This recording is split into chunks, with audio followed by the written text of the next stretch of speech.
ሰላም ጤና ይስጥልን ውድ በሀገር ውስጥና በመላው ዓለም የምትገኙ ተከታታዮቻችን ከአዋጅ ሚዲያ የዕለቱን አበይት ዜናዎችንና ትኩስ መረጃዎችን ይዘንላችሁ ቀርበናል። አብራችሁን ቆዩ። በቅድሚያም ዋና ዋናዎቹን እንሆ። ሰበር ዜና፣ እስክንድር ነጋ ታግተዋል የሚል መረጃ ወጣ።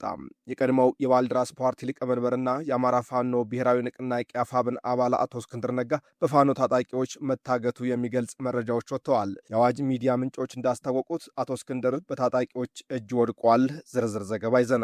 ይህ በእንዲህ እንዳለ የህወሓት ጦር ዙሪያውን እየተለበለበ ነው። እነ ዶክተር ደብረጽዮን ገብረ ሚካኤል በድሮን ፍራቻ ከሚዲያ ርቀው በዋሻ ተደብቀው እንደሚገኙ ተሰምቷል።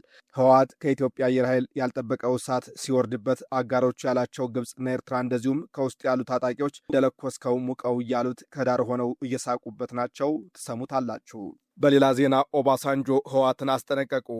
ከሰሞኑ በሀገራዊ ምክክር መዝጊያ ወቅት አዲስ አበባ የነበሩት የቀድሞው የናይጄሪያ ፕሬዝዳንት ኦሉሴጉን ኦባሳንጆ ሳይታሰብ መቀሌ መግባታቸው የተሰማ ሲሆን የህወሓት ቡድን በአስቸኳይ አደራድሩኝ ሲል ተማጽኗቸዋል የተባለው። የቀድሞው ፕሬዝዳንት በበኩላቸው ህወሓት የፕሪቶሪያን ስምምነት እያፈረሰ መሆኑን በመግለጽ ከድርጊቱ የማይታቀብ ከሆነ ከፌዴራል መንግስቱ ለሚቃጣበት የትኛውም ጥቃት ህጋዊ ያደርገዋል ማለታቸው ተሰምቷል። በዝርዝር እንመለከተዋለን። ቻናሉን ሰብስክራይብ፣ ቪዲዮውን ላይክ እና ሸር በማድረግ እስከ ፍጻሜው አብራችሁን እንድትቆዩ እንጠይቃለን። ወደ ቀዳሚው ጉዳያችንም እናልፋለን። ሰበር ዜና፣ እስክንድር ነጋ መታገቱን የሚመለከቱ መረጃዎች ወጡ።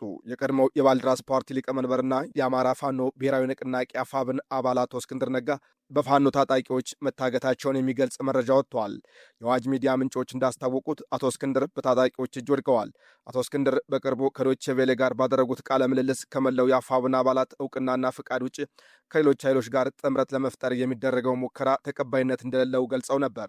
በተለይም ጽምዶ የተባለውን ቡድን በጥብቅ የተቃወሙት አቶ እስክንድር ከኤርትራና ከግብፅ ጋር የሚደረግ ትብብር ለኢትዮጵያ ሕልውና አደጋ ሊያመጣ እንደሚችል አስጠንቅቀዋል። እንደ አቶ እስክንድር ገለጻ ኤርትራና ህወሓት በኢትዮጵያ ታሪክ ውስጥ ተቃዋሚ ኃይሎች በመሆናቸው ከእነርሱ ጋር መስራት ተገቢ አይደለም ብለዋል። ከአሁኑ የመንግስት አካላት ጋር ያላቸው ትግልም ከኢትዮጵያ ብሔራዊ ሕልውና ጋር የተቃረነ እንዳልሆነ ገልጸዋል። በአፋብን ውስጥ የተሰጣቸውን ኃላፊነት በተመለከተም ከውስጥና ከውጭ ኃይሎች በመጣ ጫና ከአመራርነት መገፋታቸውን ተናግረዋል። አቶ እስክንድር በተጨማሪም ባለፉት 4 ዓመታት በመንግስት ኃይሎችና ስማቸውን ለጊዜው መግለጽ በማይፈልጉት ታጣቂዎች ተደጋጋሚ የግድያ ሙከራን የተደረገባቸው መናገራቸው ተዘግበዋል። ከጋዜጠኝነት እስከ ሰላማዊ ፖለቲካ መሪነት የደረሱት አቶ እስክንድር በኋላም ወደ ትጥቅ ትግል መስመር መግባታቸውንና በዚህ ውሳኔ እንደማይቆጩ ተናግረዋል። አቶ እስክንድር ከህወሓት ጋር በምንም ሁኔታ መስራት እንደማይፈልጉ በቃለ ምልልሱ ገልጸዋል። በተጨማሪም ከፋኖ ታጣቂዎች የሚደርስባቸው ጫናና የግድያ ሙከራ ሊቀጥል እንደሚችል ስጋታቸውን አስቀድመው መግለጻቸው ተጠቅሷል። የአቶ እስክንድር ነጋ መታገት እንደተፈጸመ የተሰማ ሲሆን አዋጅ ሚዲያ ጉዳዩን እየተከታተለ መረጃ የሚያደርስ ይሆናል። በቀጣይ መረጃችን የህወሓት ጦር ዙሪያውን እየተለበለበ ነው። እነ ዶክተር ደብረጽዮን ገብረ ሚካኤል በድሮን ፍራቻ ከሚዲያ ርቀው በዋሻ ተደብቀው እንደሚገኙ ተሰምተዋል። ህወሓት ከኢትዮጵያ አየር ኃይል ያልጠበቀው እሳት ሲወርድበት አጋሮች ያላቸው ግብፅና ኤርትራ እንደዚሁም በውስጥ ያሉ ታጣቂዎች እንደለኮስከው ሙቀው እያሉት ከዳር ሆነው እየሳቁበት ናቸው። በሰሜን ኢትዮጵያ በተለያዩ አካባቢዎች የህወሓት ወታደራዊ ይዞታዎች ናቸው በተባሉ ስፍራዎች ላይ ተከታታይ የድሮን ጥቃቶች መፈጸማቸውንና በዚህም የተለያዩ ወታደራዊ ቦታዎች ከጥቅም ውጭ መሆናቸው ተገልጿል። በተለያዩ የዜና ምንጮች የተገኘው መረጃ እንደሚያመለክተው በጽምብላ፣ በሽሬ፣ እንዳበጉና፣ በኮረም፣ በራያ ቆቦና በራያ አዛቦ አካባቢዎች የሚገኙ የህወሓት ወታደራዊ ቦታዎች ላይ የአየር ጥቃቶች ተካሂደዋል። ምንጮቹ እንደጠቀሱት ነሐሴ 18 ቀን 2018 ዓ.ም ከጠዋቱ 3 ሰዓት ከ50 ላይ በሽሬ አንዳባጉና ከተማ መውጫ አቅራቢያ የሚገኝ የጦር መሳሪያና የወታደራዊ ቁሳቁስ ማከማቻ ስፍራ ላይ የድሮን ጥቃት ተፈጽመዋል። በተመሳሳይ በጽምብላ ወረዳ አዲ ገብሩ በሚወስደው አቅጣጫ የነበረ የወታደራዊ ኃይል ስብስብ በድሮን ጥቃት መመታቱንና ከጥቅም ውጭ መሆኑ ተገልጿል። በኮረም አካባቢም በተለያዩ የጦር ካምፖችና ወታደራዊ ይዞታዎች ላይ ከባድ የአየር ጥቃት መፈጸሙ ተዘግበዋል። ራያ አዘቦ ወረዳ ገነቴ ቀበሌ ጋስራይ በተባለ ስፍራም የነበረ የሜካናይዝድ ወታደራዊ ኃይል በድሮን ጥቃት ከፍተኛ ጉዳት መድረሱንና ከጥቅም ውጭ መሆኑ ተሰምቷል። በራያ ቆቦ አካባቢም የህወሓት ኃይሎችና ሜካናይዝድ እንቅስቃሴዎች ላይ ጥቃቶች መደረጋቸውንና በዚህም የወታደራዊ አቅም ላይ ጉዳት መድረሱ ተገልጿል።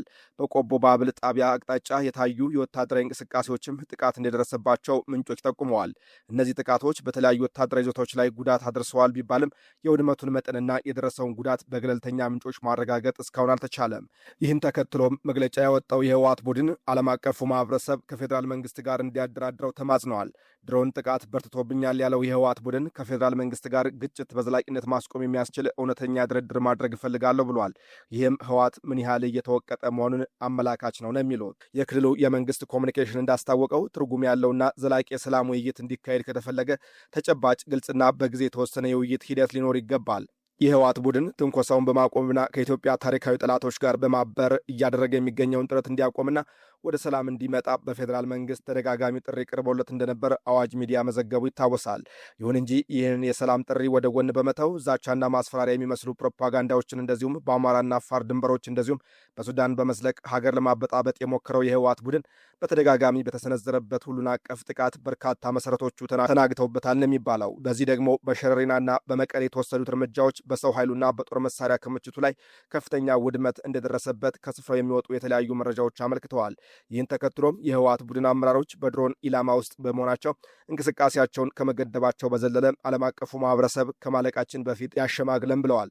ሆኖም ህወሓት ድርድርን በአንድ በኩል እየፈለገ በሌላ በኩል ወጣቶችን ወደ ጦር መሳሪያ ከመሳብ ባለፈ ምዕራብ ትግራይ የሚሉትን ወልቃይት ጠገዴን መፈለግ አላቆሙም ነው የሚባለው። ከዚህ በላይ ራሱን ጽምዶ የሚል መጠሪያ የሰጡትና በግብፅ እንደሚደገፍ የሚነገርለትን ጥምረት በመመስረት ኢትዮጵያን ውስጣዊ ረፍት ለመንሳት እየሞከረ ሲሆን ይህን ባላቆምበት ሁኔታ ድርድር የቡድኑን ዕድሜ ማራዘም ነው የሚሉ ወገኖች ተበራክተዋል ነው የሚባለው። በቀጣይ መረጃችን ኦባሳንጆ ህወሓትን አስጠነቀቁ። ከሰሞኑ በሀገራዊ ምክክር መዝጊያ ወቅት አዲስ አበባ የነበሩትና ንግግር ያደረጉት የቀድሞው ፕሬዚዳንት ኦሉሴጉን ኦባሳንጆ ሳይታሰብ መቀሌ መግባታቸው የተሰማ ሲሆን የህወሓት ቡድን በአስቸኳይ አደራድሩኝ ሲል ተማጽኗቸዋል ነው የተባለው። የቀድሞው የናይጄሪያ ፕሬዚዳንቱ በበኩላቸው ህወሓት የፕሪቶሪያን ስምምነት እያፈረሰ መሆኑን በመግለጽ ከድርጊቱ የማይታቀብ ከሆነ ከፌዴራል መንግስት ለሚቃጣበት የትኛውም ጥቃት ህጋዊ ያደርገዋል ማለታቸው ተሰምቷል።